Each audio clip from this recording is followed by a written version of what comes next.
I don't normally record on a Monday, but I can't make Tuesday. I've been off the last 2 weeks. David can't make Monday, so we decided was two Ricks missing equal to one David missing. So we decided to do it on Monday. Dave's having a holiday.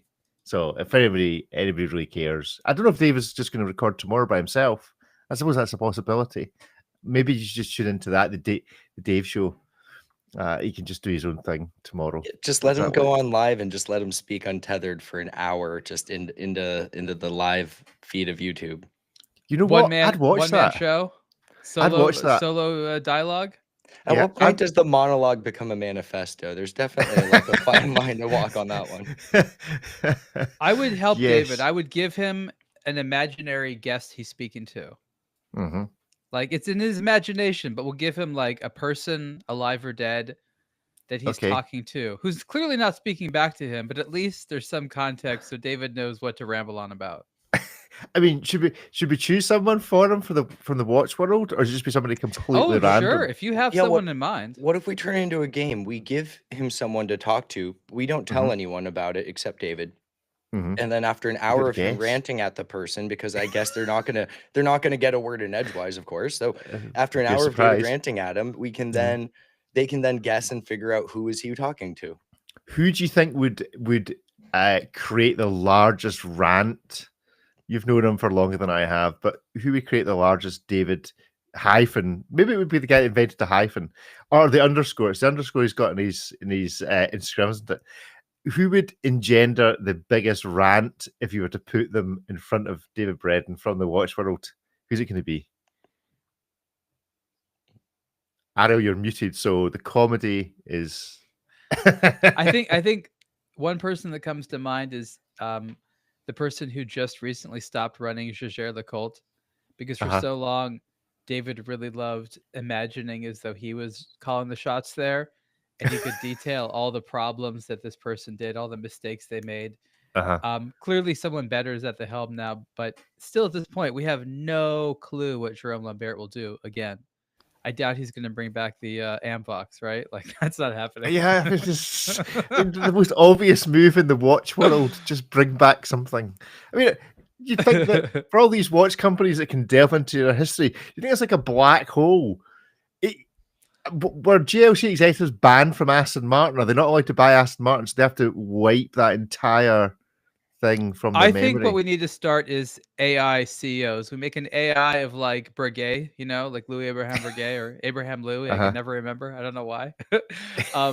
But old man Breguet, we'll get an AI of him, and he will run modern Breguet better than any, because the AI can fight back against the Hayeks, right? They have no leverage on the AI. They'll just turn it off.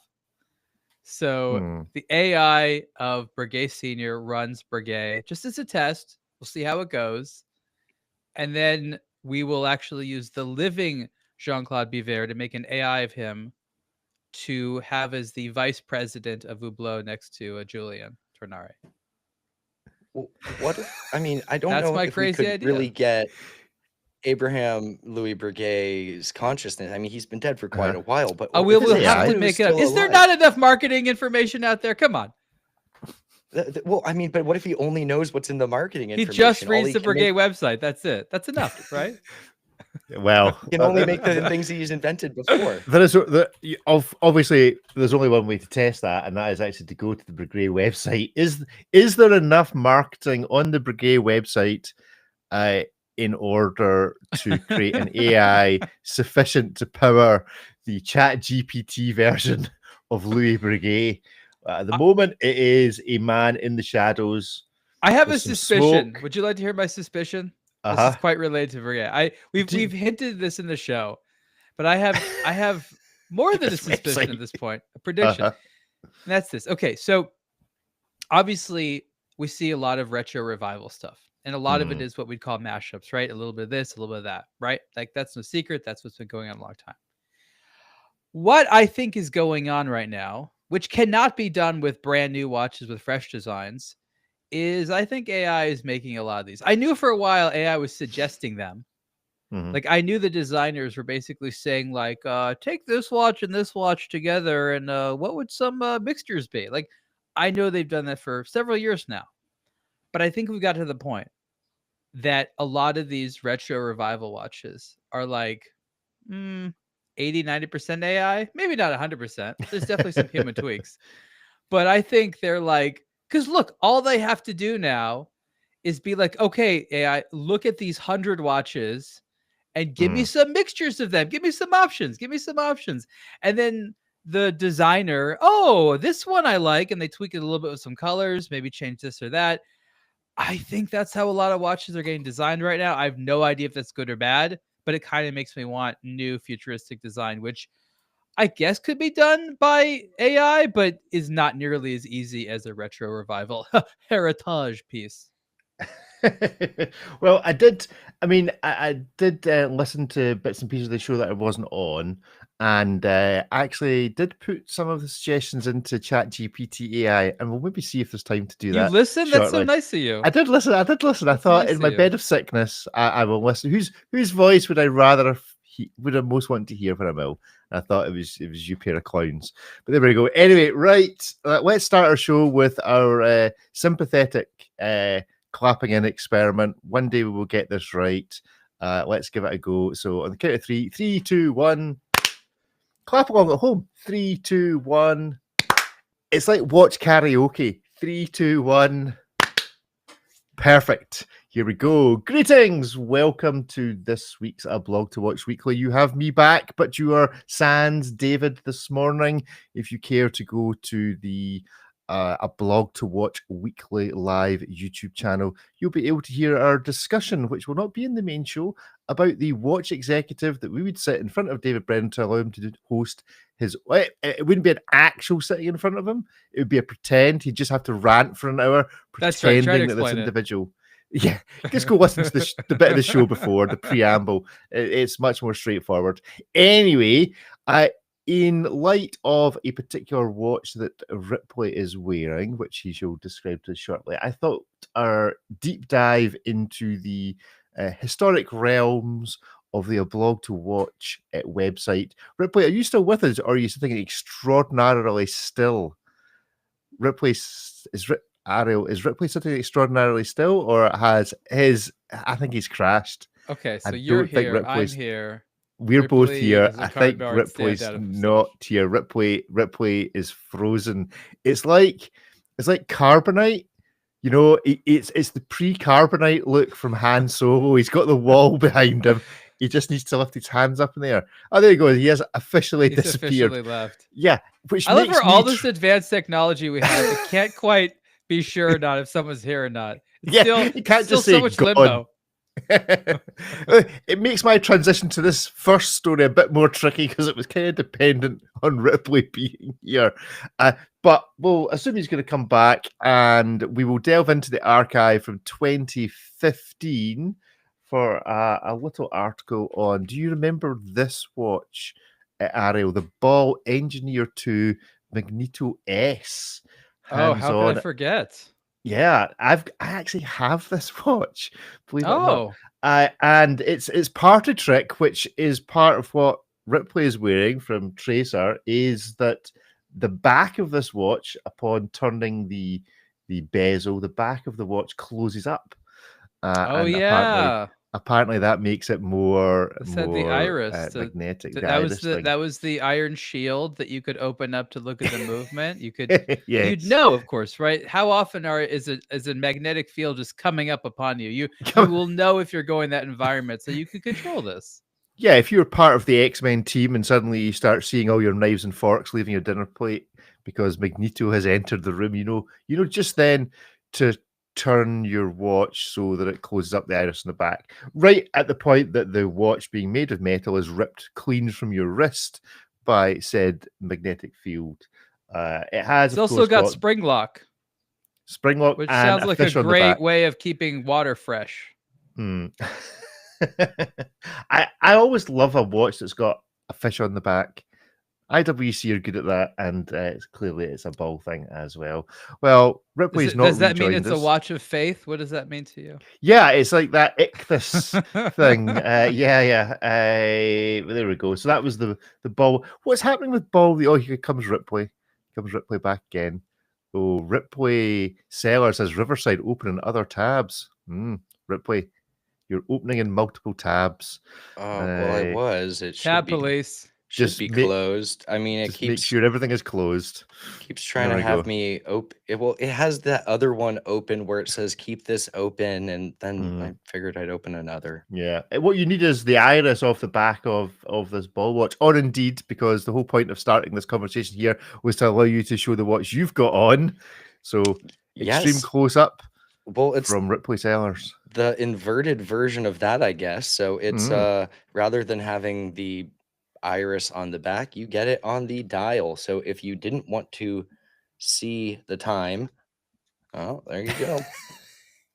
I mean, it's... Wait a minute, that covers the hands even? Yes, it covers everything. So wait, hold on. Why? Well, if you, I mean, you're a modern tactical ninja, and you're operating in complete darkness, and the loom on this is supposed to have upgraded tritium tubes, which are super bright. This one does not have it, so I don't know if they're actually that bright. But the concept is that you have on-demand access to the loom only when you want it, and you can turn it off since it glows continuously for 25 years. So there you go. Yeah, it is a very weird idea. The tritium loom is always glowing. Like there's something to be done with the iris. It's just not that. It is also shockingly thick.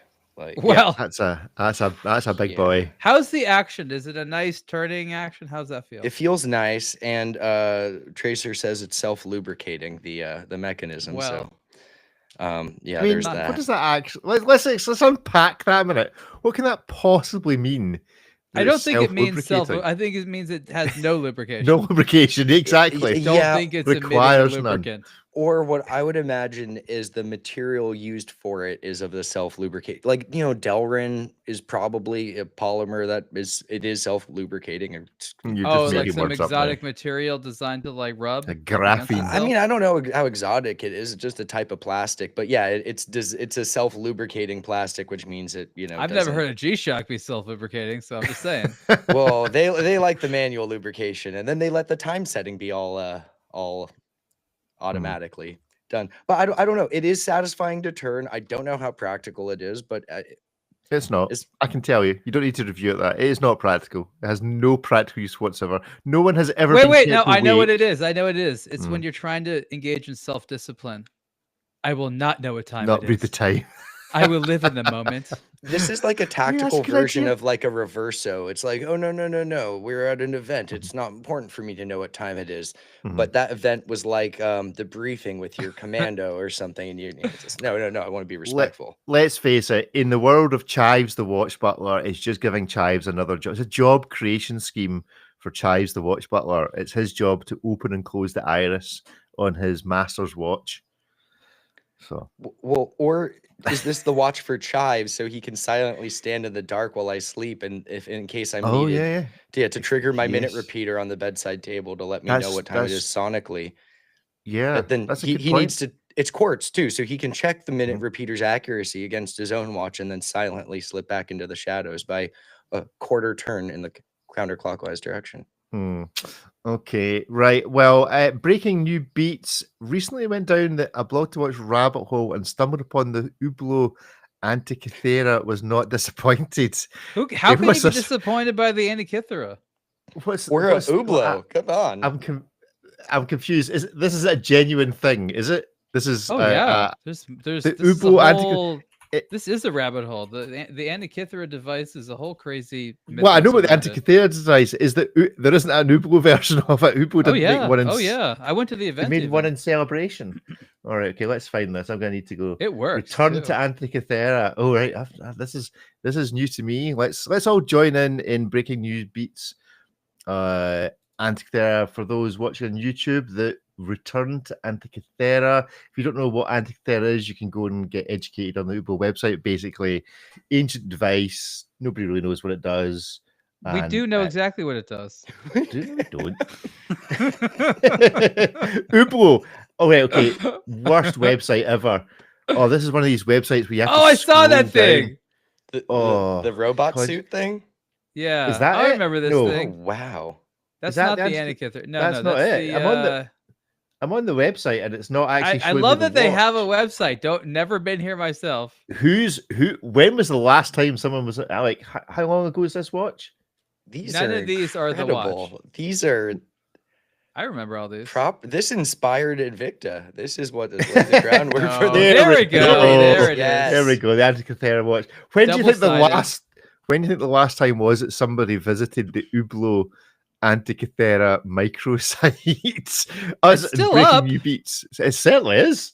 It's a cracking site. I mean, it's the horrible, Hublot CEO AI bot has more lore to read about. Yeah, there we go. Yeah, more research to do. That's quite a watch. Yeah, so well done in getting into that particular rabbit hole. I wanted that watch so badly. When I first saw it, I was like, oh my gosh. I want to be in some like random tourist spot in the world and find someone and like corner them for 3 hours to explain what this watch is. Yeah, do you think they understand? I mean, what is it? Is it like a perpetual calendar type thing? Oh boy, I'm not even gonna get into it. Anyway, let's leave like it at that. Greek, ancient Greek games. Would you like to talk about that? Look, we found an old, time measuring calendar device from the past. And we didn't really know that we had been making geared machinery, precision, things like that. And people were very curious what it was. Again, it was just sort of a calendar calculator. Is it possible that it didn't do anything? Is it possible that it never worked? Is it possible that it was somebody's experiment and then they chucked it overboard when it was like, this doesn't work. We're not ready for this. These were common devices. There were all different types of them everywhere. I've literally found only one and it doesn't work, but they were everywhere. It does not surprise me. These things would not have lasted through antiquity. These things would have been taken apart, broken, worn down. It does not surprise. Besides, we don't know what the Vatican is hiding. They probably have all kinds of this stuff. Hunters and hunters. I'm quite impressed that Hublot have managed to get all the bolts to line up. That's quite impressive because they're normally the guilty party. They're normally the guilty party in terms of getting all the screw heads to face the same way. When it comes to the AI shots that aren't of the actual product, they know it matters. Yeah, true. They need to make more of this case shape. This is fantastic. It's like a Bell and Ross went on an ayahuasca trip. It is incredible. Like this, they need to do another one of these. This is so unlike anything else they have. They had the gold and the titanium version, so they made at least 2 versions of it. Look, they're on the retro remake. It's only a matter of time, is my point, before this comes back. Okay. Yeah, it's like, and then we'll be saying, "Oh, I missed the old version. They screwed up the new one. Why is that be pink sapphire?" What's the pink sapphire? Would be good. I know. Those lugs remind me of something. Is it what watch does that remind you of? Not the lugs, the crown. No, not the lugs. The crown guards. Is that an Omega? No. Do you want it to be? No. It's got 2 of them. It's got 2 of them. No, it's I see Omegas everywhere. Is it the Hamilton? What's the Hamilton dive watch that looks a bit like? I thought you were edging the Frogman. Yeah, is it the Frogman that's got? There's a lot of watches that basically done this shape. It's not really that original. I think that's quite a cool shape. I think that could be in for a. I like the double crowns. That's what's cool about it. It's like not one, but 2 to dig into your wrist. That's symmetry. Screw just a little like flank on the side. Just go with 2 crowns. Do we know how much this was? Yeah, we have like a whole article about it. Yeah. It was like 200 something grand, I think. It was high, but not crazy. Well, there you go. Anyway, you can go and join the deep dive into that. Right, let's talk about. Well, actually, we're not talking about a watch. David's not here, so it means that Ariel, you're the only person playing this game, but it is a return to guess the price of the Seiko. This is the Seiko Presage Classic Series, unglazed, not glazed. Like if you don't like your donuts, this is an unglazed Arita porcelain dial SPB 497 watch. Quite a pretty watch. It's just over 40 mil. 1,200 piece limited edition. That is not a limited edition. That's just how many you're going to make. Possibly, if you manage to sell them all. Ariel, what else do you want to know about this watch before you have a guess about the price of it? It's stainless steel. It uses a 6R movement, time only, sapphire crystal. I'm thinking like, why aren't more Moser pieces this nice? Because I know the Moser watch is like, I don't know, 10 times the price or something like that. Well, that's like, up next. So wouldn't this make a great Moser? It would make a really lovely Moser. So about untreated or unglazed Arita porcelain. Arita porcelain's Seiko's used it before. This is unglazed. So rather than glazing it and giving it a nice glossy surface, they leave it in its natural state to showcase the stony texture of the porcelain stone. But you cannot see it all in these pictures. Yeah. Hold on a second. Is that just a marketing way of saving money? Well, so unglazed, I guess I'm not big on pottery. I like ceramics or whatever. But I don't follow the culture. Different texture. I don't follow the culture. I had you down as a pottery guy. I've always had you down as a pottery guy. You disappoint me. Oh, I used to do it a lot in high school. No, I'm actually quite good. But anyway. I like high and low tech ceramic. So it's actually a newer style. So Arita porcelain is like Japan's first style of porcelain. It's normally glazed and done quite lovely. Untreated or unglazed Arita porcelain's left in the natural state, and it's a more modern trend within the Arita porcelain scene. And the whole purpose is it's supposed to kind of highlight subtle lines and textures and the geometry of the piece.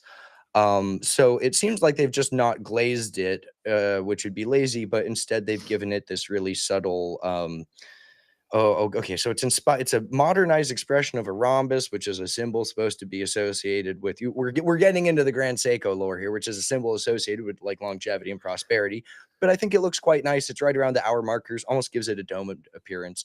But I guess how much is the big question? Yeah. Right? I think for once I'm wishing they had actually just looked out the window and been inspired by something on a mountain. That would have been easier than trying to explain the significance of the rhombus to No, it looks like a merger between a golf ball and an eggshell.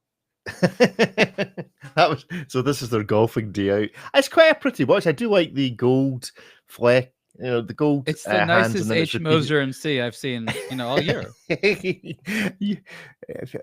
H Moser done something to you, Ariel? Not yet. Right, guess the price, Ariel. How much are you paying for this beauty from Seiko? I'm feeling $1,500, but who knows? That could be way off.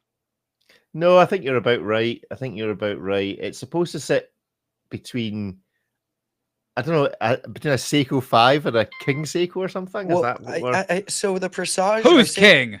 It's 1850 or 1890. I say it in the article that they're kind of using Presage and Prospex to like push spearhead the price jump that they're doing. Ooh, really hitting the 2000 mark there, even with the shiny strap still, huh? Okay. Yeah, and so this is what's weird about Presage and Prospex, both within the Seiko lineup. You can the cheap ones still exist. Like if you got a Seiko Presage Cocktail Time, it's still like under $500, like $450 or something for their standard ones.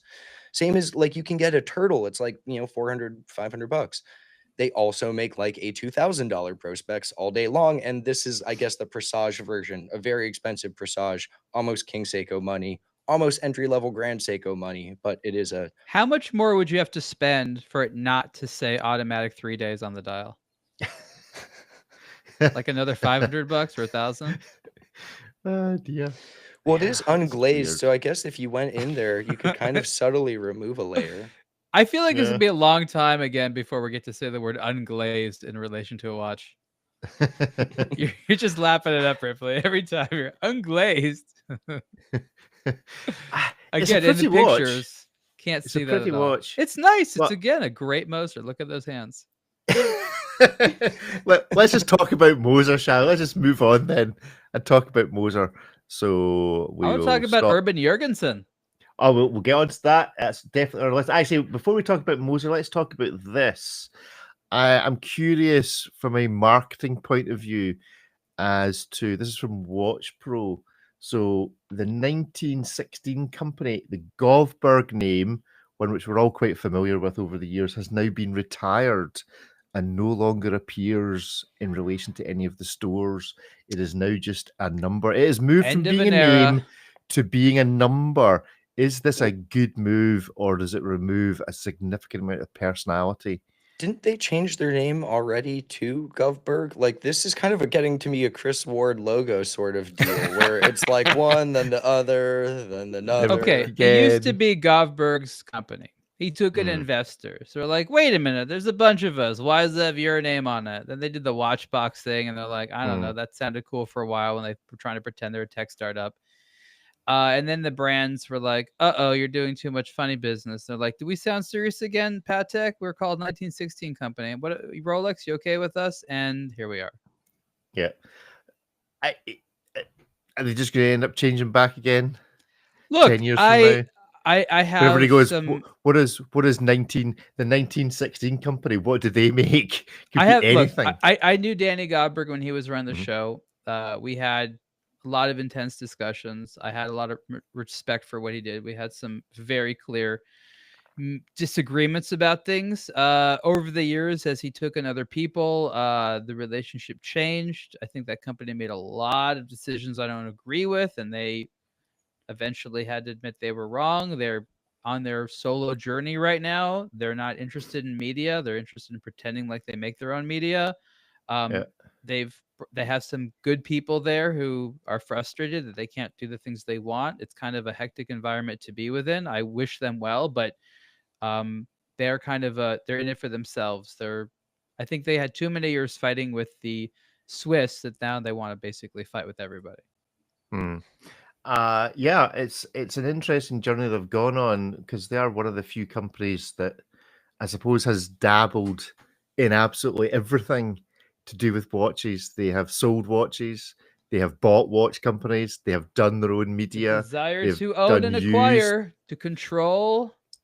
Look, in the watch industry, the basic business premise is this: the more of the supply chain you own, the more you can control costs, the more you can profit. And that's true if you're making watches. The problem is that between companies, it's less about control, the more about can you cooperate? But many people don't see it that way. They're like, oh, media is not cooperative. We'll buy it. Well, you buy it and you're not going to keep it as actual media. And that's really the problem. Yeah. So I think they've not really seen this as an ecosystem. It's fine. They're doing their thing. I think what they did with Deb and Toon was interesting. I think it was kind of transparent when they bought large quantities of watches like FP Journes and some other ones where they try to inflate the cost. Like, okay, you guys are buying up the market, you're hoarding, and then you're talking it up stories, and you're going to dole them out slowly. And it's market arbitrage. It's not really, high ethics selling and representation of market demand. So they played more of these funny businesses over the years. But at their heart, they're retailers. I know they treat people well when they want to go there to buy a new watch. So I think they always should have just stuck to that, doing what they do best, being an in-person retailer. Hopefully they can expand upon that. So maybe that's where they're going, and I wish them well. Okay, moving on. I don't know if you guys discussed this while I was off, but the F1 movie is due out soon, and IWC obviously taking a big role in all the images you've seen. IWC. So is Brad Pitt like their ambassador now? What's going on with Breitling? I'm very confused who he's dating. Yes, I think he did. He had to give up his Breitling shebang because of all the IWC stuff he was going to have to wear in this. But here is my question. The trailers I've seen, it's all still Rolex in the background because they filmed it 18 months ago. Yeah, I don't think IWC cares. No, I know IWC doesn't care, but do you think LVMH care that this could be? I mean, this movie is either going to be absolutely awful, it's just going to be like a 2.5 hour long advert, or it's going to be one of the greatest movies ever made in terms of action movies. It's going to be the action. Well, their car chases. Yeah, this is what I don't understand. How do you make this interesting? Cars going round and round in circles, and occasionally the one that doesn't start in first position wins. Well, this is going to be kind of a meeting of the world. So I love F1, but it isn't the most exciting motor sport because there's not that just much cause passing. it's not. There's just not that much passing. And then Netflix tries to sensationalize F1 with Drive to Survive. So this is going to be the meeting of those two worlds, where it's they show you the racing, but they also, it's going to be about whatever love story Brad Pitt is in, as well as the good guys and the bad guys on the team and whatever else. I'm sure it's gonna be entertaining, and I think that's what's important. There's gonna be a love story. Could it be between a man and his car? That's the story I want to see. Disney and Cars 4 coming soon. That's like movies we'd like to see. I love your race car. We could probably May get this watch AI. remind me of our time together forever. We probably get an AI to just go through the entire film and just turn it into a pastiche of the Disney movie Cars. Well, I am curious to see how prominent IWC is going to be in it, because I think no one can beat Karl F. Bucher in the John Wick films, where it's two dudes both wearing Karl F. Bucher watches fighting in front of not one but two Karl F. Bucher advertisements. That's epic. It's like We Ghostbusters. should not even try to top that. That's I want to say topless. That's topless. I mean, two Karl F. Buchers. IWC needs to up. Oh God, what was it? Wall Street 2? Mm-hmm. Was that the weird one they did? That was the weirdest integration. That was crazy.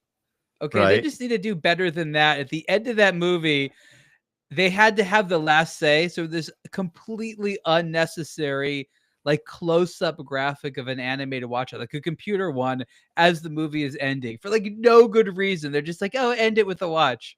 Like it was super cheesy. So as long as it's Wall Street 2, I guess. Yeah.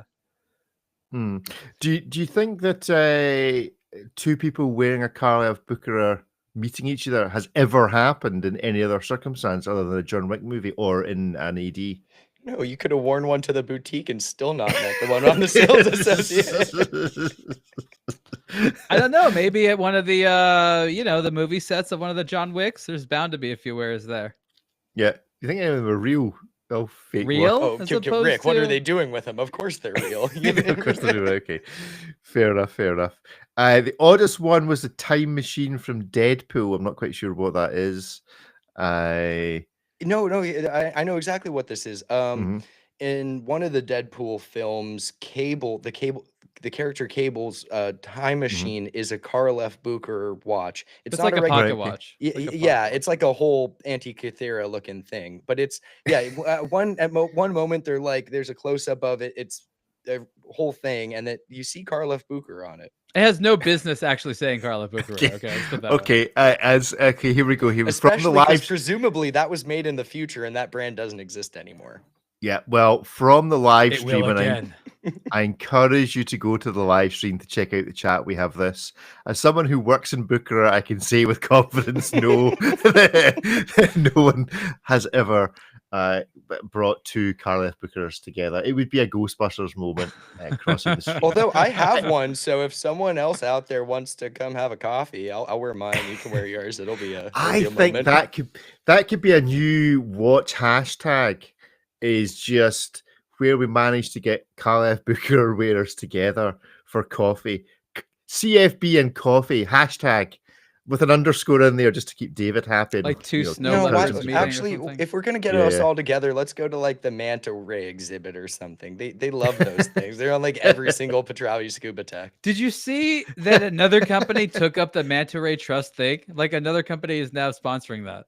Good. Wait, is it Rolex? Did they just like, we're going to keep the charities active, but I feel like it may be Undone. Trust. Undone. I think so. I don't know why. It's somebody, but I think it's like Undone. What happened with But they have the same dial. You know that graphic on the dial where some of the mantas are kind of swimming. There's like 2 or 3 of them on the dial. Like I think they have the watch with an almost identical graphic. Like who's gonna sue us? The brand's gone. Did you not want the $9,000 one? How much does the Undone one cost? Not $9,000. No. Yeah, there you go. Underbidder on that. And you get a free manta ray too. Partners and sponsors. Let's see if Manta. I assume this is the mob we're talking about. Is this the Manta Trust? Or is it somebody entirely different? Is there? There's probably still there. Still there. Still there. Company doesn't exist, but still secretly sponsoring all your manta rays. Maybe someone should check if manta rays still exist. I don't think they're updoing their website. I don't know, like there's got to be so many charities with the word manta in it. There's got to be a lot. I don't know why. I just feel there has to be. And Cara Booker are sponsoring all of them. This is the one. This is the one. Yeah, they are majestic creatures. I'm glad the watch brands are so eager to, fund the organizations that support them. Okay, a suggestion from Breaking New Beats: Bookerers in the Wild is a hashtag. So anyone who wants to hashtag and copy a blog to watch. Look, laugh all you want, but if you want a good deal on a nice mechanical watch, buy yourself a Carla Booker right now. Or the sun. Tourbillons are standing by. I'm not joking when I say I own one. It's a very nice piece. It is. I have one too. I love it. Yeah. Bring them together. Let's gather all the Carla Bookerers in the world. I'm also interested if anyone in the chat or that's listening can find the most obscure sponsorship that is still referenced on a website, despite the fact that it ended some considerable time ago. Please don't send people down that rabbit hole. Exists. That's a job for AI. Humans don't do that. Do anything else that would be more productive than that. Right, well, let's look at how productive this is. We've been talking a little bit about Formula 1. We've been talking a little bit about Moser. Let's bring both of those things together. Hands-on, the H Moser & C Streamliner Alpine Drivers Edition and Mechanics Edition watches trackside at Spanish Grand Prix. Is that genuinely the title of this watch? What time is that watch saying? I think it's saying... Are those hands? 8. No, that's not 8. That's going to be 12 minutes past 10, maybe? Are there... push? Is it? One of those is the chrono hand. Oh, no, there's also... the two central. Also a Hold on a second. There's 4 hands on that watch. Yeah, it's the central second. Is there only 4 hands, though? There's 3 buttons on the case. 2 buttons and a crown. It's just that there's 2 bridges. It's got the chronograph movement in it. So it's so it's two bridges. Is that the rotor on the dial? 4 hands. Who knows? That's like a fancy parallel. It can be simplified. It does fancy parallel. It can be simplified because obviously this is a 2-piece collection. I mean, it is a pretty back watch. Yeah, that is the rotor. They've done it clear because like the movement in the other one, you don't see the rotor in the flyback. So it's yeah, I guess I like now the they're smartwatch way more. I like the smartwatch is very cool. The problem is you can't buy the smartwatch separately. You have to buy both of them together, as I understand it. Wait, you can actually buy the smartwatch? It comes as a set with the other one. It's a set, but you have to buy it as a set.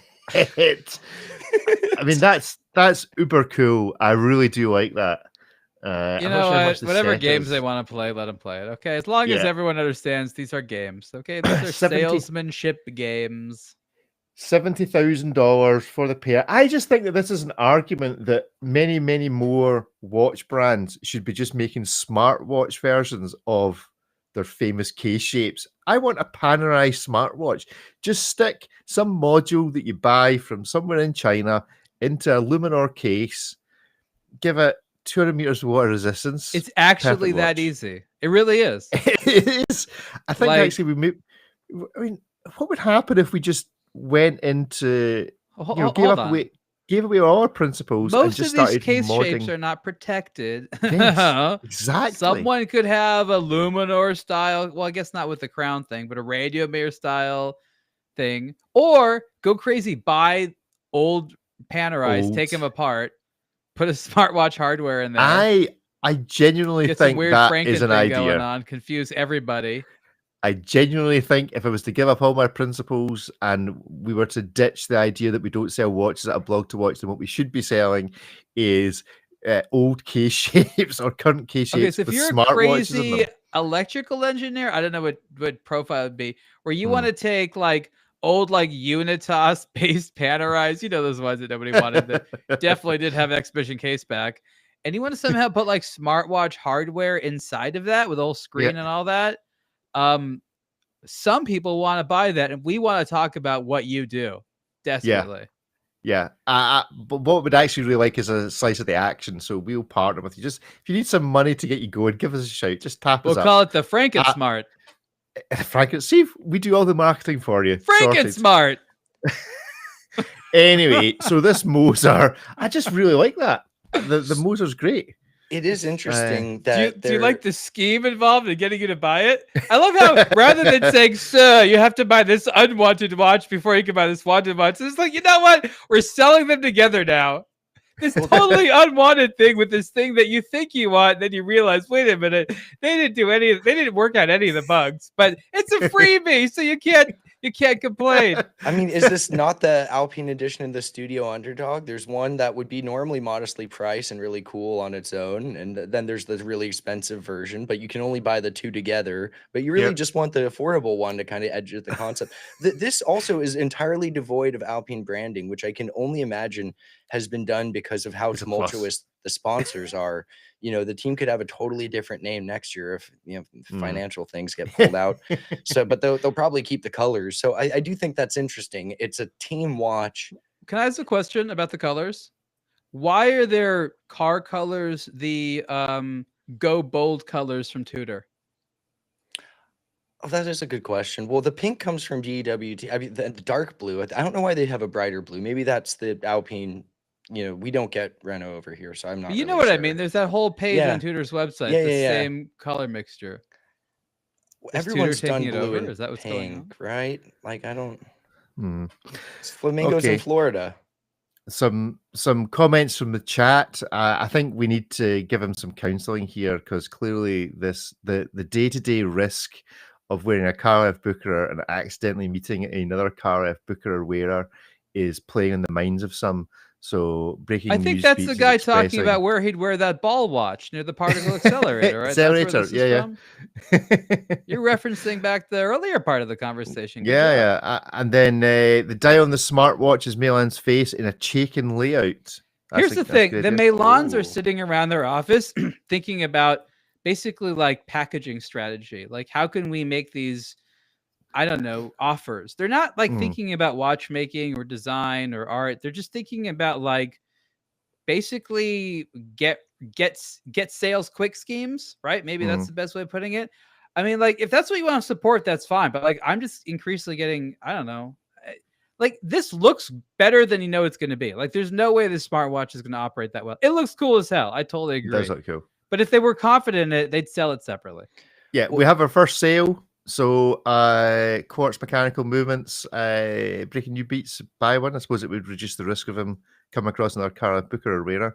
I do like the concept of this, where they've made each one seems very true to the role that watches play in their respective worlds. The driver's watch is a trinket they put on after the race before they have their media session.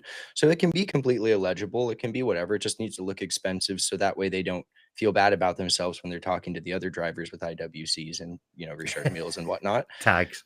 And then, you know, the other guys who actually need to be on time and need something that keeps proper time and does other stuff and might have a stopwatch or whatever, you know, they have the smartwatch, but it still has the case shape of the other one. That looks like Hugh Grant's grandfather.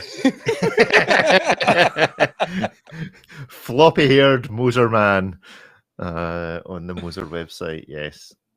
I want to ask AI to do the research. Is that actually the portrait? Because, you know, they could just have any old picture.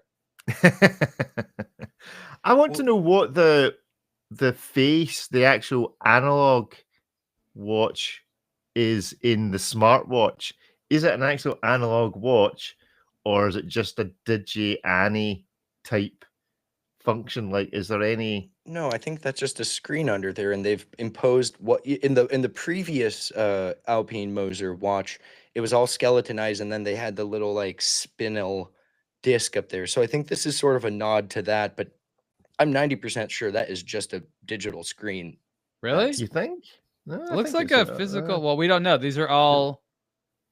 Oh, let's have a look and wait. see. Don't we have pictures of this on our website that you could be looking at?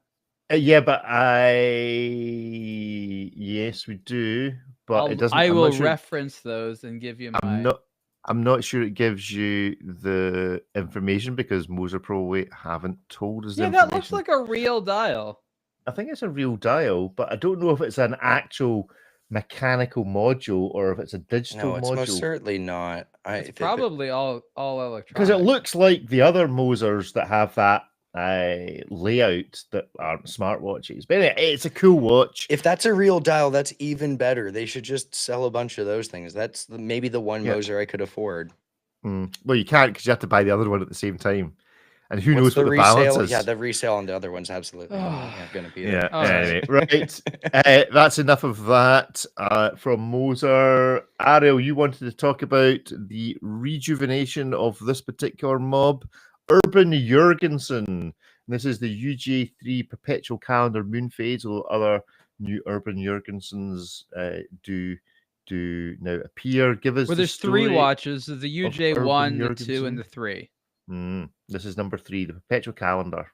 Yeah, this is... So give us the story of what's happened. Well, that's my least favorite model, actually, but that's okay. Oh, we'll find out. So Urban Jurgensen is not a new brand. This is the one of several revivals.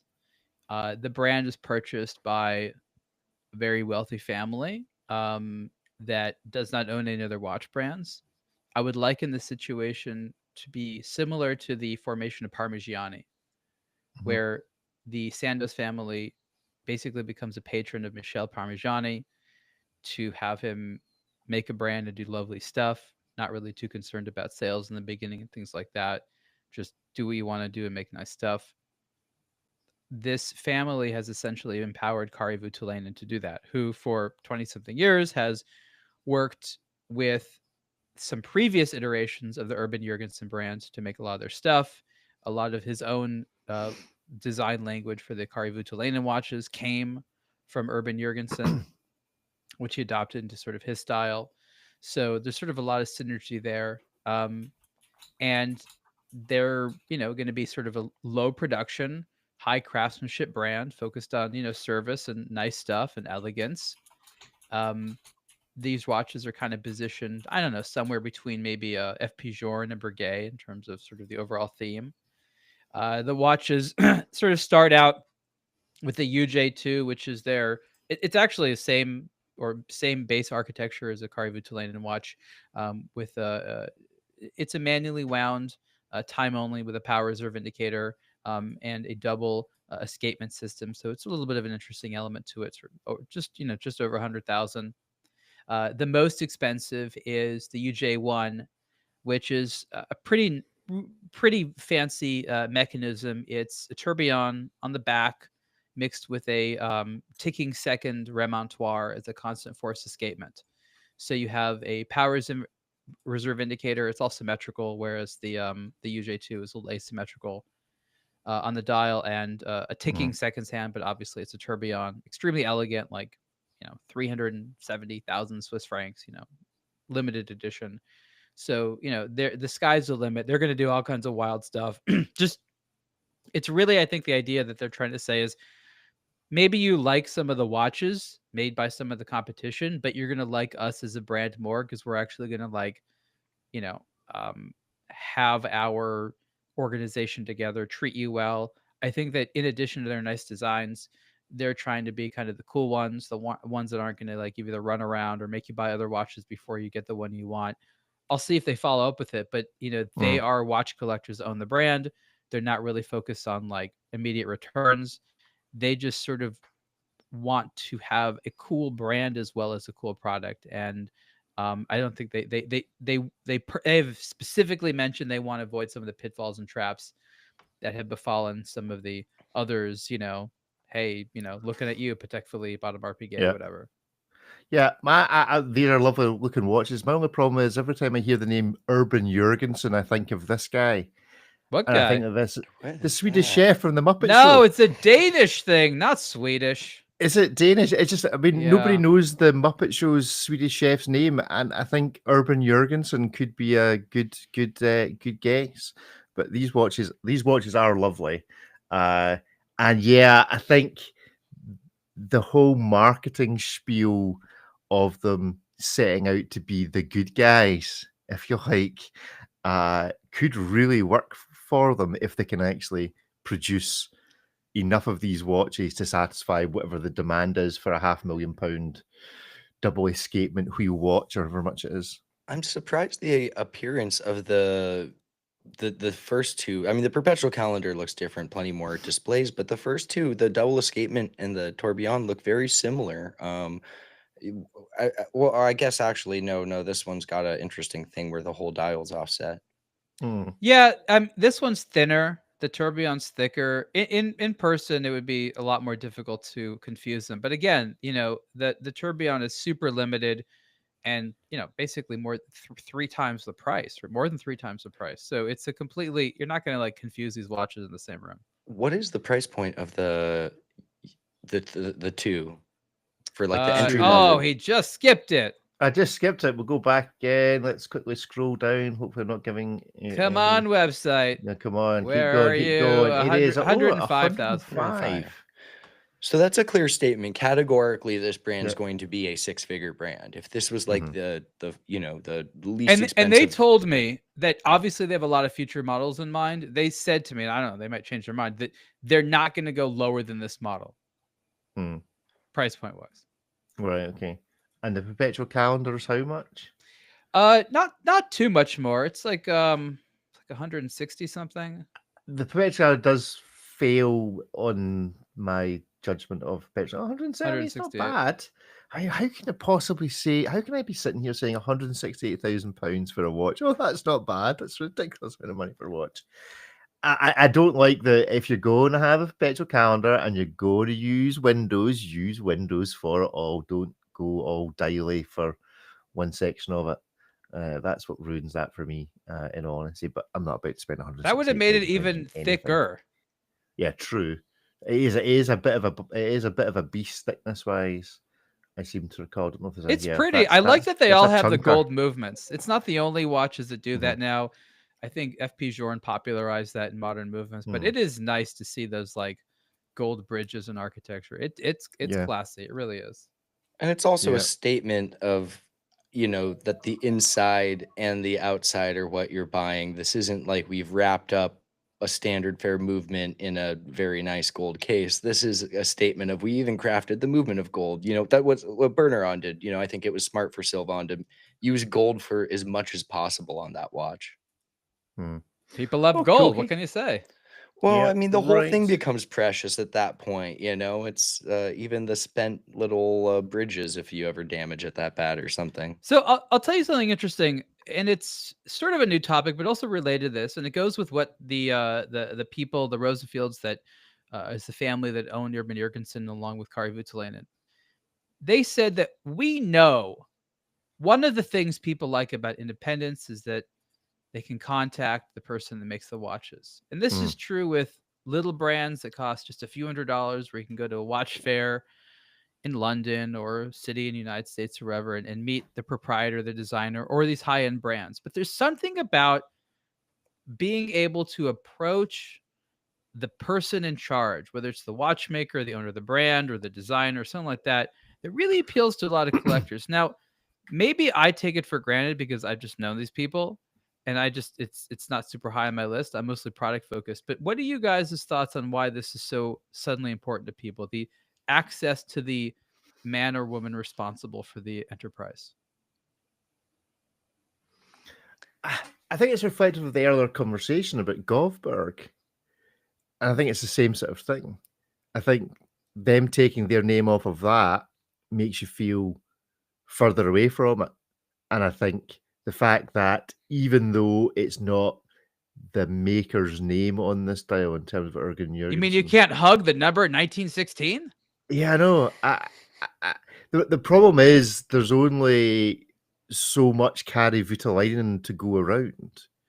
So, and the problem with watch brands is they tend to just want to grow and grow and grow, or diversify and diversify and diversify, produce more ranges, and eventually they become a victim of their own success. The question is, and maybe the ownership structure of this will manage it, is that they can keep their ambition to take over the watch world in check enough to just keep the brand ticking along, making some money.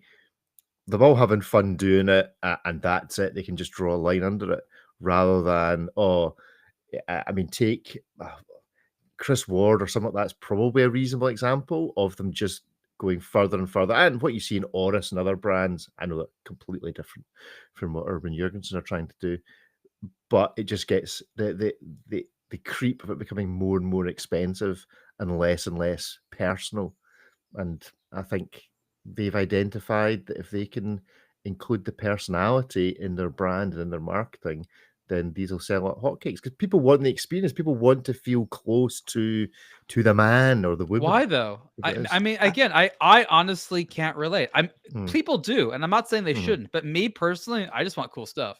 I think it's two things. I think on the really high level, people like to fancy that they're buying a Picasso from Picasso while Picasso's still alive, and that this person's a genius. They're doing a great thing here, and I have this relationship. I think some of it edges at the notion that this is all unnecessary. We could all just have a G-Shock and be totally fine as far as knowing what time it was.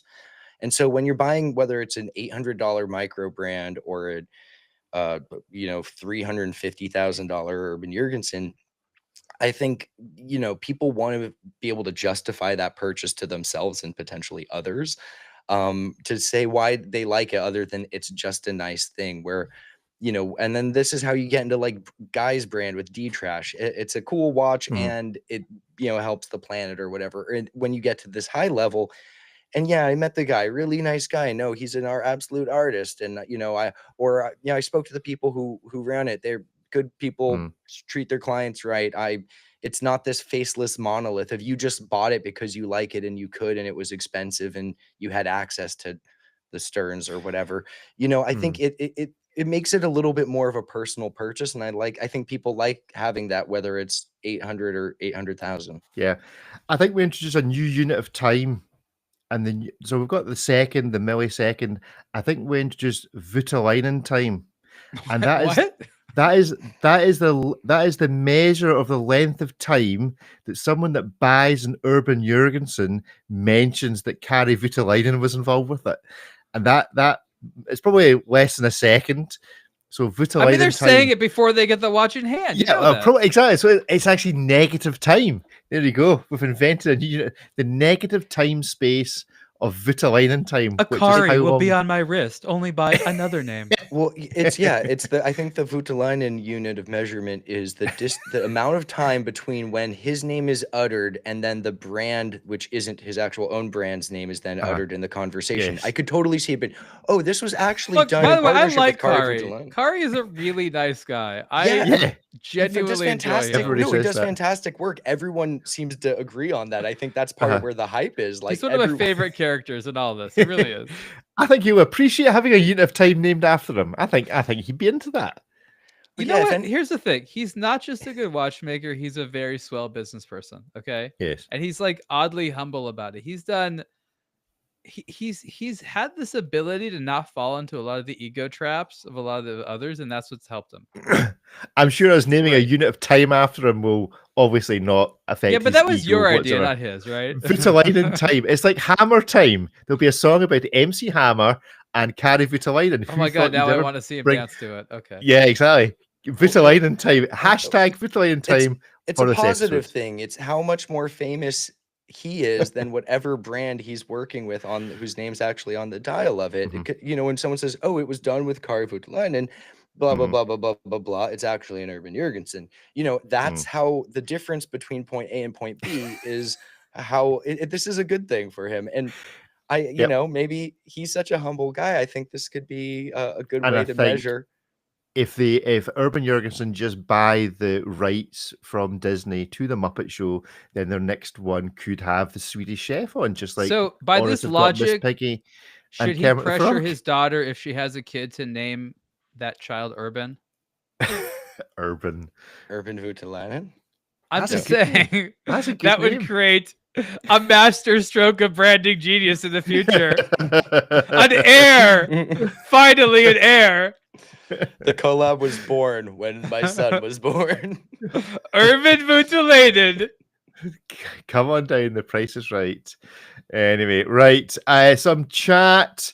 Let's have a look at this. Probably because of the offhand attitude of a big expensive brands, the Holy Trinity, looking down the nose at collectors. If manufacturers don't value their customers, they'll go elsewhere. Yes, that seems to be. Yeah, but hey, collectors, what do you expect? You coined the term the Holy Trinity. You gave him that ego.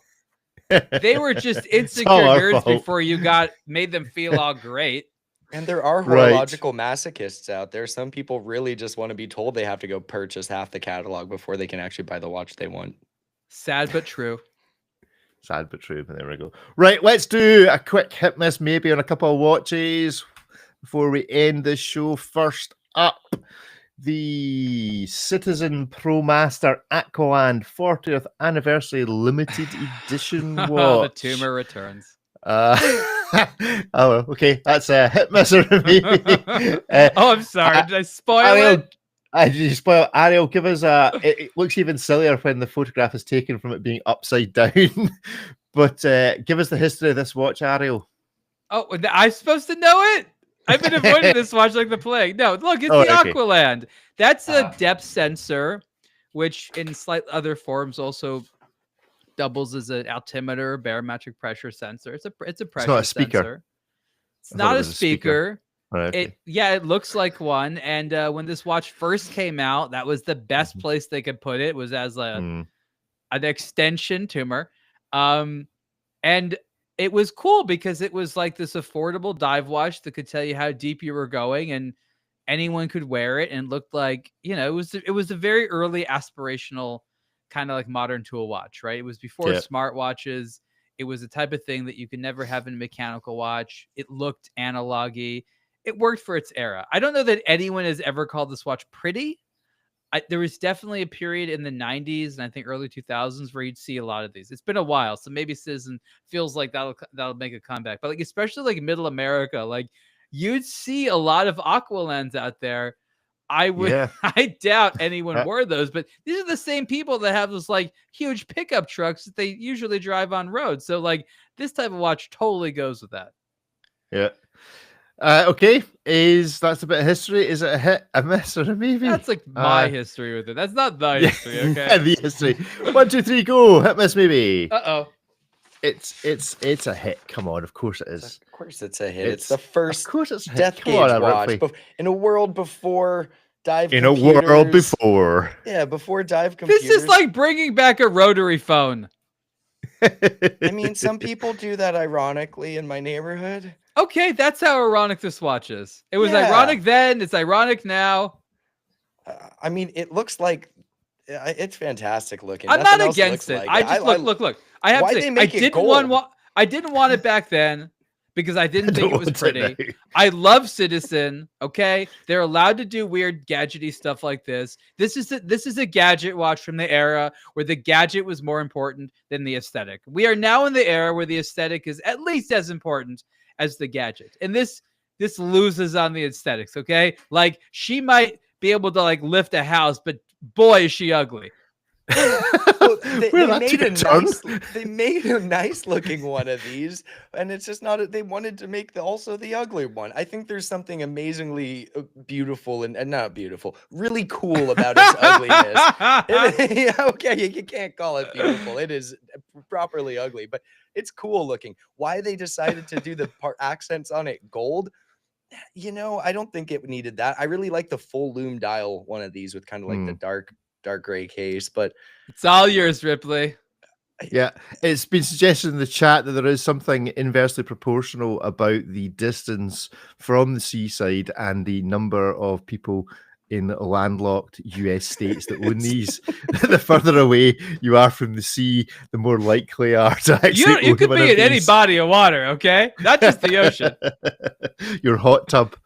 40 years of pond diving, lake dwelling.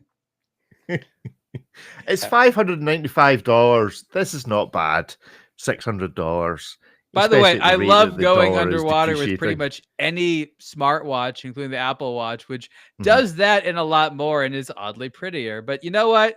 For those of you that just want to, actually, I don't know who you are, but yes, somebody will get this. Oh, it's a limited edition of 5,800 examples, so there's only a few of them being made. Yeah, who decided 5,800? Did they give away the other 200 to make it 6,000? Yeah, those are all the giveaway ones. Hey, marketing, Okay. right? Yeah, marketing. Yeah, marketing, right? Okay. Ulysses Nardan, Freak X Gold. Another watch with some gold. This time, gold enamel watch. I'm not quite sure why it justifies square brackets, but Ulysses Nardan. They really Freak like those X. recently. Is that right? Is this? Oh yeah, is this a Ulysses Nardan thing? Air. Yeah, they really like the brackets right now. They're loving the bracket. Somebody's clearly got caps lock stuck or something on the Ulysses Nardan marketing team. We love the Freak. Do we love this particularly more because so let me get this straight? Brackets? This is an expensive version of the budget version of the Freak. Yeah, so the Freak X is the simplified version of the Freak. One of the defining elements of the original Freak was that it didn't have a crown. Rather, you adjust, it completely did away with it. You'd do it through the case back. On the current flagship Freak, you adjust the time through the bezel, wind it through the back. This is the simplified version. It gives you a regular crown, which when it was first introduced, I think in 2019, it was positioned as like, it gave you the fundamental aesthetic of the Freak and many of the same key pieces, but it was certainly the budget friendly version. They've increasingly been making more design focused versions using the more affordable platform and now more luxurious versions. So this is as usual, it's a two-part case. The interior is titanium, now finished blue. The outer parts are in 18 karat rose gold. And then they've used their in-house enamel workshop, Donzer Cadans, to make it's not a dial, it's a rotating hours plate. Like how do we do hours disc, I think is the proper vernacular. It's a face. Yeah, it's a yeah, they call it, they don't want to call it a dial. It's a dial, but the dial rotates. They don't want to call it a dial? No, why? they say the Freak doesn't have a dial, it doesn't have hands, it doesn't have a crown. A guy's holding a dial. Look at it. Well, no, I mean that's in his hand. He's holding an hour hand. He's holding an hour hand. That doesn't turn. It does turn. That's the that thing turns? Yes, the whole thing turns. Oh, I see. So it's connected there. Yeah. All right. So it's a turning dial. I get it. Yeah. So I mean, so yes, you're completely right. They've made this is the most expensive version of the Freak X we've seen. It's in gold. It's got an enamel dial from a very prestigious dial manufacturer, unless it's theirs. Silicon bits as usual.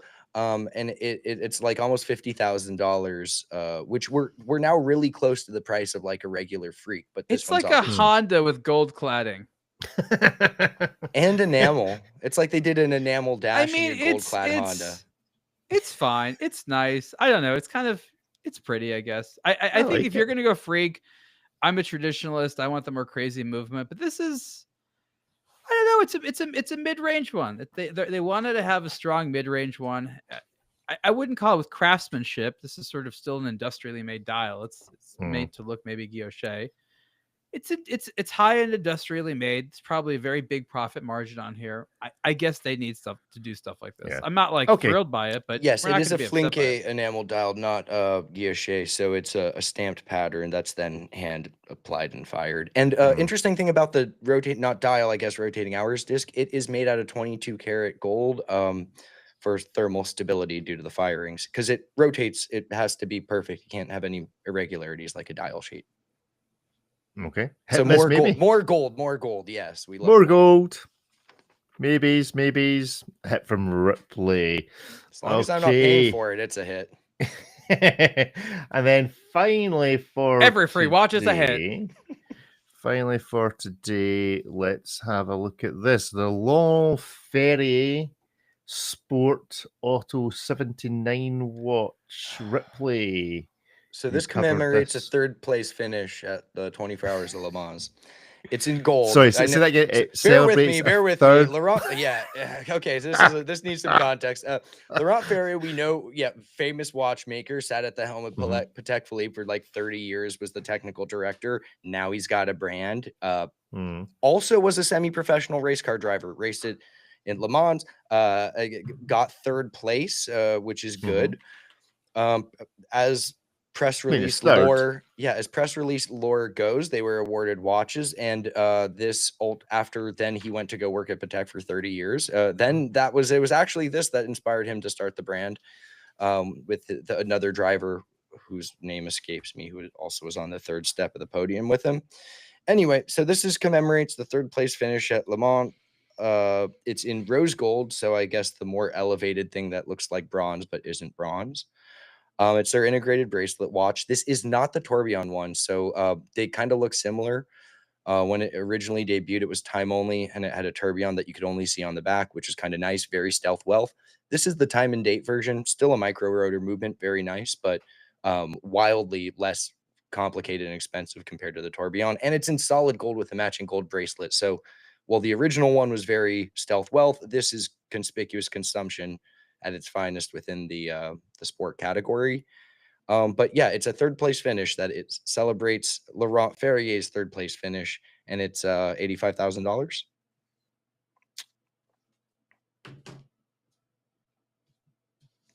Rick, are you speechless? Did we? Yeah, sorry, I am speechless, so I'll take myself off mute. So let me get this right. He's so celebrating much going on there. Yeah, there's so much going on with the backstory. Place. Is it Vince Lombardi? Is that the "show me a good loser and I'll show you a loser"? Is that a Vince Lombardi quote? I think it is, or something. This just doesn't make any sense. Why would you not? Why would you not just produce this as a nice watch? Why would you give it that backstory? Why wouldn't you just say, "I've got a new watch. It's a nice gold watch"? Because every watch needs a story. You know that. Why would you give it this story though? That's weird. What would you prefer? That's inspired by mountains? Yeah, I just say that this is the view. This is the view. I'm not sure. This is a view of the gold mountains outside my house. This is the view of the gold, the piles of gold bars in my safe in my office. Well, I imagine all the money I'll make from this watch. That's a weird thing to celebrate finishing third.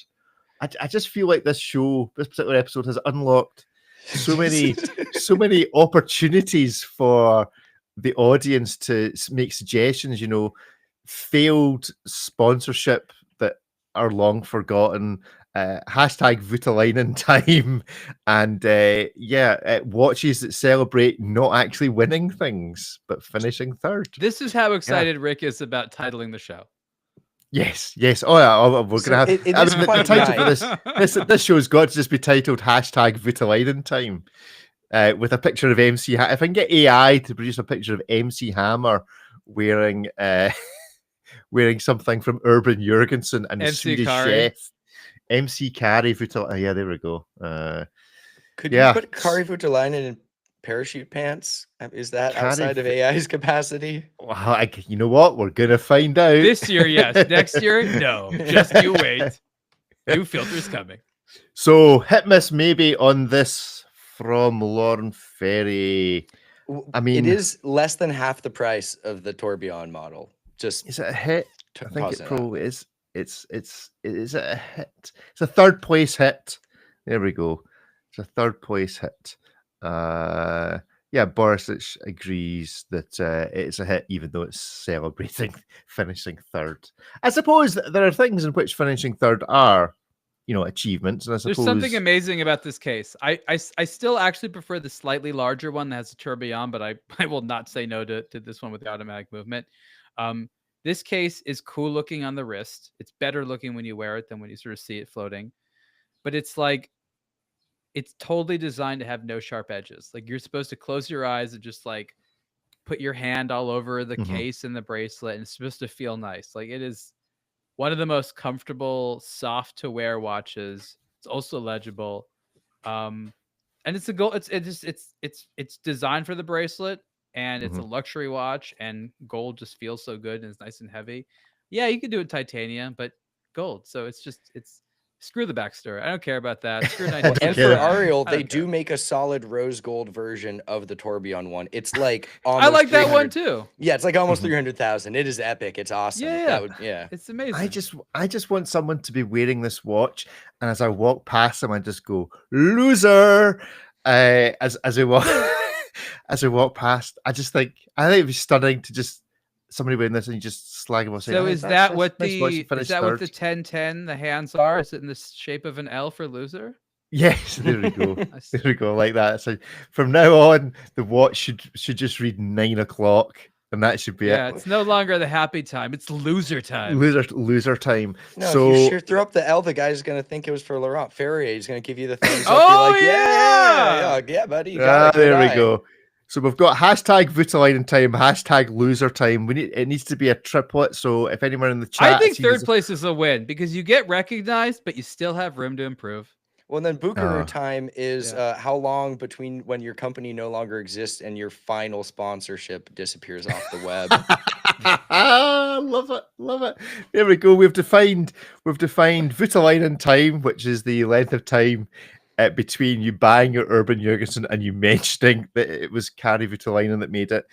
Buckaroo time, which is the length of time your sponsorship still stays on the company website despite the demise of your company. And loser time, which is just anything, any watch that celebrates not actually finishing in first place in the thing that Can you imagine? There's going to be some like teenager out there that watches one of those movies with Carla Buckaroo in there, get excited about watches, only to learn that they have to go to the used market, and that's it for them. Let me tell you a story about a friend of mine who this was a long time ago. She was quite young. It was a family friend, and we were going through a phase of listening to Queen CDs. It was back in the days of CDs, let's put it that way. And she expressed her desire. You don't want to break it to her that he was dead? Well, that was exactly. She was like, "Oh, I one day I really want to go and see Queen play," and I was like, "I'm terribly sorry, but that's just not going to happen." Yeah, that's it's cover band. Cover band. There we go. Cool. Well, that is good. That's a good Rami show. Malek, right? Didn't he play it? I'm pleased we are back to not actually talking about watches. You guys talked about far too many watches in the last 2 weeks. So it's about I'm not you. I can't do what you do, Rick. It's about time I stepped back in here and brought some order to you have the MC chaos. Brought some order by coming up with new units of measurement for time. Yes. It's what we do around here. It is our gift. Now we just need a complication that can track these 3 units. Well, I think the complication has to be related somehow to the watch you're wearing and that opening iris thing. Why isn't that? No, we can use this as the foundation for the Hublot Antikythera 2. Oh, well, no, actually, after last week's show when you spoke about, I've not listened to the interview yet, Ariel, so I don't know if it's actually out yet, but the Kosk, the plus or minus 1 year. So hashtag Kosk time, plus or minus 1 year, that'll do. I thought that was very funny that they didn't actually know when they were going to introduce their new standards. It could be a year from now. Who knows? Anyway, right. Thank you all very much. And we're always happy to have title suggestions for the week's show in the chat. So by all means, get on to a Blog to Watch Weekly Live and get your suggestions in. You've got like a day or two between now and me actually deciding what the title is to get your suggestions in. And obviously, I'm not going to play it because there's not time for our WhatsApp number. I'm sure you've all memorized it by now, but you can check the show notes for that. Or you can email podcasts@ablogtowatch.com for any show suggestions or anything else. You've given into the ease of the email address. No, I can't remember. I've got written in front of me and I still can't remember it. Anyway, right. That's us for the main show. Go to the live channel if you want to tune in for some added extra time with a Blog to Watch Weekly Live. But from the main show, that's it for this week. I think we might be talking about Ripley's hat in the extended section, so you can come and listen to that. So, but the main show, that's it from us. Goodbye. Bye. Yeah, Ripley, what are you HYTing this week? Yeah. Is that are they still? They've not gone bust again yet? No, they're still on the go. At least they're keeping the same name. The hat's still good, regardless of who the CEO is this week. They're going to be HT soon, and then just Y. What's the name of their ambassador? Ipupa? Oh yeah, what was it? Oh, I'd forgotten about him. Was that the Congolese guy? Flowly, yeah. Fowley Ipupa or something. I've got a funny feeling that as a result of me Googling him, that I'm actually getting, you know how your Wi-Fi listens to you? I'm actually getting musical promo tracks from him on my social media because I'm sure that's who it is that's I wasn't really into the music. I gave it a chance. Oh, did you give it a chance? I didn't give it a chance, to be fair. I need to listen to it. I haven't given it a chance yet. It's like R&B. It's just not my thing. But not it's what is your thing? What is your thing, Ariel? Not African R&B. Well, no, that's an overstatement. There might be amazing African. It's poopy in particular R&B. Well, the watch isn't especially exciting either, you know. No. Favorite genre of music, Ripley, Ariel? Do you have one? You know I don't have favorites. That's right. Rate me your top 10 favorite albums. I like Ariel. quality in any genre. I need a fast tempo though. Very high beats per minute. Oh yeah. Okay. I want no tempo. I want Scottish bagpipes playing in the countryside. Just a loud, constant note. There's a beat to that. I mean, I'm sure we don't have that somewhere. I think it's like one of those 1 hertz movements. It does it eventually. There we go. Your wish is our command. Can't wait to dance to this. It's kind of like swing music, you know, like. I think that's just. You could fall asleep to that. I think there's a Scottish perpetual calendar. It's like a whole lot of balloons deflating. The Highland chimes. The Highland chimes. I think this is it. You know what? It's better than some other things. I'm going on eBay now and buying some old Panerai Luminor cases and fitting them with digital, and the tune that it makes for the alarm going off is going to be that bagpipe noise. Someone's got to do this for us. I think. Do you want to make a bagpiper, Peter? Is that where this is going? I think we've got to do this for us. I think this is it, Ariel. This is our way out of this slightly psychotic world of watch journalism. We call it Panerai smartwatch tech. Panerai Panatech. Yeah, I think it's got to be done. I need to. If anybody out there knows where I can buy a load of smartwatch modules, I think Mont Blanc have probably got some kicking about in the drawer somewhere. They have to be special smartwatches made for the Italian military in the 1940s, though. Yeah, pre-digital smartwatches. Whatever they would need back then. That's what this watch needs to do. That's what we want now. Historically accurate, okay? Oh dear. The same brilliant minds that thought riding a bomb, like an underwater bomb on some Wile E. Coyote looking thing, was the way to wage underwater warfare. Well, good stuff. Right. Well, that is us. Thank you all for tuning in on a Monday in the chat. Shout out to all you guys for making this so much fun to do. We will be returning again in a week or so's time. So cheerio from us. Bye-bye. Or so. Bye. Or so, yeah, possibly. Plus, it's #cosk time. We might be back next week. We might not be back next week. Who actually knows? Cheerio. Bye, everyone.